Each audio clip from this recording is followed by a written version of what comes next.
আজকাল আমি সব কিছু নিয়ে উদাসীনতায় ডুবে থাকি। কিছুই যে আর ভালো লাগে না আমার। তোমায় ছাড়া আমার জীবনটা যেন উদাসীনতায় পরিপূর্ণ হয়ে গেছে। ফিরে এসো তুমি আমার কাছে। ভরিয়ে দাও আমার জীবনকে রামধনুর সাথে রঙে। মানুষের ধৈর্য শক্তি যদি দোষের হয় তবে উদাসীনতা অপরাধ। বর্তমানে বেশিরভাগ মানুষই সাধারণভাবে দেখতে গেলে হয় নিজের লক্ষ্যের দিকে এগিয়ে যেতে ব্যস্ত বা সবকিছু নিয়েই সম্পূর্ণ উদাসীন। উদাসীনতা যেন জীবিত থেকেও মানুষকে মৃত করে দেয়। এই মৃত্যুর থেকে জেগে উঠুন এবং জীবনের রঙে ফিরে আসুন। উদাসীনতা এবং অবহেলা মানুষের সাথে মানুষের সম্পর্ক সবচেয়ে বেশি নষ্ট করে।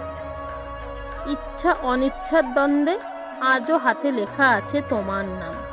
তাই আজও এইভাবে রয়ে গেছে সব উদাসীনতায়। ভালোবাসার মানুষের উদাসীনতায় সমস্ত পৃথিবীকেই যেন উদাসীন করে দেয়। সাদা কালোর উদাসীনতায় ভিজে আছে আমার মন, কিন্তু তার মাঝেও যেন প্রদীপের শেষ আলো হয়ে জ্বলে থাক আমার অনুভূতিগুলো। বিপদে আপদে যদি সবসময় পাশে থাকো এইভাবে, কথা দিলাম আমার এই উদাসীনতাপূর্ণ জীবনে তোমায় নিয়ে আসবো এক নতুন রূপে, নতুন ভাবে। সম্পূর্ণ ভিডিওটি দেখার জন্য আপনাকে অসংখ্য ধন্যবাদ।